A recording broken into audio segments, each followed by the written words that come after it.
Well, good morning. We are preparing for the cold weather front that's moving across North Florida. We used to think Blizzard Beach was a theme park in Orlando. It turns out that we may see some snow on our beaches throughout the Northwest Florida and even into Tallahassee and beyond.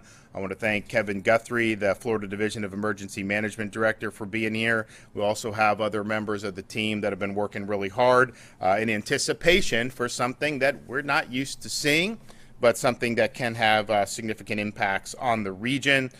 We do expect to see a mix of snow, sleet, freezing rain, or any combination thereof throughout North Florida today and into Wednesday morning. I think you're probably already seeing stuff in Pensacola now. The conditions are going to deteriorate here in Tallahassee probably within the next couple of hours. We are expecting snow in many parts of North Florida. The forecast now is 2 to 4 inches. It's possible you could have localized accumulation of up to 6 inches. I've asked my guys to go back and look at the historical record, and we've never had 6 inches accumulate in Florida based on the information that we had. So that's something that would be very, very noteworthy. Ice is expected in North Florida, particularly in the northeastern part of Florida. Extreme cold warning's been issued across the far western panhandle for wind chill values as low as 5 degrees, being possible. Cold weather advisories extend throughout North Florida for dangerously cold wind chills overnight Tuesday and into Wednesday morning. Winter storm warnings have been issued for the western Florida panhandle, with additional extensions eastward along the I-10 corridor in Duval County. Snowfall totals, as I mentioned, forecast between 2 to 4 inches, and we could break the Florida record. The weather is, of course, forecast to continue to worsen throughout the afternoon. Roads will ice before this time as the weather continues to cool, and so driving is one of the biggest hazards of cold weather. And I'll say a little bit more about that, but that's something that's really, really critical as we weather the next day and a half, 2 days. All non-essential state workers in the impacted areas are dismissed at 1 o'clock today. There are some state offices and counties in western Florida that have already closed or will be closing sooner. As of now, state offices in impacted areas will be closed tomorrow, Wednesday, January 22nd. Localities will make independent determinations about closures with respect to things that they have control over. So please listen to your local officials and your local emergency announcements. I don't have to tell anybody that we're not necessarily used to walking in a winter wonderland here in Florida. This is atypical weather for our region. Even northern Florida, which is traditionally cooler than southern Florida at this time of year, we are not used to seeing significant snow accumulation. Now, our infrastructure is designed differently than states that are used to this. I mean, if this were South Dakota, they would just shrug their shoulders. We are designed a little bit differently. Now, the state has done a lot to prepare, but I would say that you have the opportunity to just recognize that the road conditions, driving in icy conditions, can be very, very hazardous. And that's true anyways, but you also have Florida drivers, which, look, North Florida may not be the level of South Florida in terms of the driving, but when you are in these icy conditions, there's a lot that can go wrong. And if people have never driven in that before, it is just different driving in that. So we're advocating for people to stay off the roads if at all possible as these conditions continue to deteriorate. When we've had these freezes in the past, we have had some significant mishaps. I know 2012, 2018, that was before I was here, but there were some serious mishaps. Now, we have signed an executive order ahead of this anticipated weather. We are at a level 2 here at the State Emergency Operations Center. We're going to continue to work. Now, the Florida Department of Transportation has identified priority routes along I-10 and I-75 in North Florida. They've reviewed them for possible concerns like leaning trees, low electric lines. These are going to be priority corridors for pre-treatment and de-icing if necessary. FDOT did begin the pre-treatment of state-owned bridges, so over 600 bridges in the affected region for ice on Monday. and they have sprayed them for ice. They continue to renew the spray throughout the day between the rain events. Over 250 Florida Department of Transportation team members and nearly 200 pieces of heavy equipment stand ready to support with pre-stage items including de-icing chemicals, 11 snowplows, believe it or not, in the state of Florida. We're mobilizing snowplows. 120 truck spray rigs to distribute de-icing chemicals on roadways.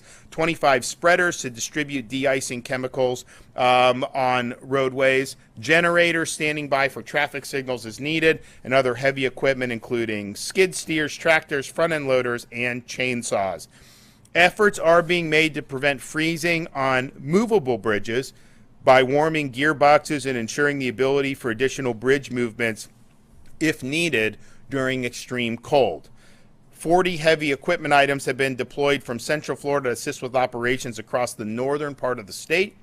FDOT is working with Alabama and Georgia Department of Transportation to coordinate de-icing of shared bridges, particularly at state lines, to ensure safety and functionality.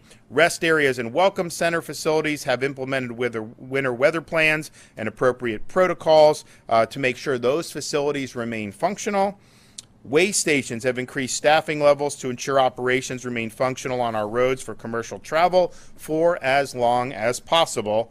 FDOT Rangers have expanded overnight patrol service with a flexible approach to repositioning teams based on need across North Florida. Now, as of right now, all airports are open and operational. However, each airline determines cancellations for the flights that they are doing, and there have been cancellations that have already been issued, and we anticipate there likely will be more cancellations. And so if you're planning to fly into North Florida or fly out of over the next day, that could be something that the airlines will cancel. So just stay tuned on that, but anticipate that could happen. Several school districts across the Panhandle and Big Bend have also announced school closures in anticipation of dangerous weather conditions. For more information on school closures, go to fldoe.org/storminfo. Some counties are opening cold weather shelters. Now, it's possible you can have interruption in power. People should know that that's a possibility. I think Kevin will say a little bit more about it. We don't anticipate there being massive power outages on like a hurricane scale. I mean, we had 4.2 million without power at one point, cumulative from Milton. This would likely be a little bit more localized, but when you have freezing temperatures, you have problems with lines. Obviously, if the transmission is interrupted, you could have an interruption in service. So people should just be prepared for that. If you want to see if your county has a cold weather shelter open, go to floridadisaster.org/counties for updated information. Now, as for preparing yourself in your home, we are encouraging residents follow the 5 Ps of cold weather safety. These are not things most people in this state are probably familiar with, especially if you've never lived up north before. One is protect people. You wear multiple layers of clothing to keep warm, hats, gloves, scarves, thermal socks. Just assume that you may have an interruption of heat. If you don't have heat, then obviously that's going to be even more significant. Protect pets. If you are cold, they are cold. Bring your pets inside during cold weather or ensure they have proper shelter and warm bedding if kept outdoors. Protect pipes. Insulate water pipes in unheated areas and let faucets drip slightly to prevent freezing during cold spells. Protect plants. Bring your favorite plants indoors or cover them up with sheets or blankets so they don't freeze. Practice fire safety. Use space heaters safely. Don't use fuel-burning devices such as grills indoors. Now, I mentioned that we could have power outages. Resources are available. We're in contact with the utilities, both the investor-owned utilities as well as the co-ops. People are ready. If there is a need for more, we'll be able to facilitate that aid. I mean, similar to what we do during a hurricane, not the same pre-staging in terms of the massive numbers because we do anticipate it to be localized, but there are additional resources available if they need to mitigate power outages.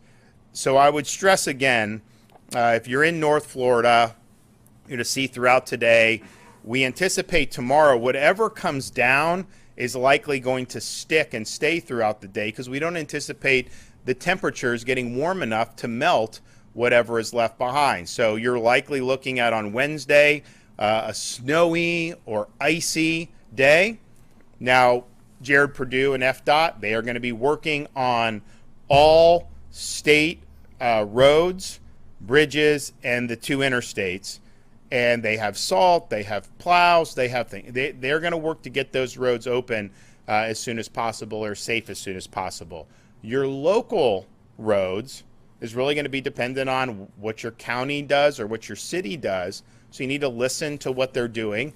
If they're not doing anything to clear it or mitigate it, then that's another reason to stay off of those local roads. And so for the rest of the day today and throughout tomorrow, it's not advised to go out and be on these roadways. We've got a lot of assets standing by for the state portion of this, and they will deploy those, and they would do a good job. But you are going to have a period of time where there's going to be hazards. So avoid any mishaps on the road. And I can tell you, as somebody that was born and raised in this state, that had never seen snow in this state, when you're in that environment and you're driving, if you're used to driving in Florida, it is different. When you do the brakes, there's all these things. You can skid, you can slide. So just be very, very careful. And if you don't need to be out, just stay indoors and let it all. And it'll get taken care of. It's gonna get a little bit warmer. I mean, it's still gonna be pretty cold, but it'll be warm enough eventually for all this stuff to melt away. So stay informed. Monitor weather alerts for cold weather warnings. You can follow Florida's state emergency management response team. Twitter is at FLSERT. We also have, of course, FloridaDisaster.org. I want to thank the folks on our team, Jared Perdue, Kevin Guthrie, other folks who, when we saw that this was coming, whenever they started having the news of it a week or two ago, said, all right, what's the deal? What do we have for salt? What do we have for this, all this? And you've seen a lot of resources mobilized. So I thank them for doing that. This is not typically the type of disaster or emergency situation that we're used to responding to. But because of that, we're taking it seriously. And as I said, if this were South Dakota or Minnesota, this is probably something that they're just used to all the time. Not something that we're used to having in the state of Florida. So we're taking appropriate precautions.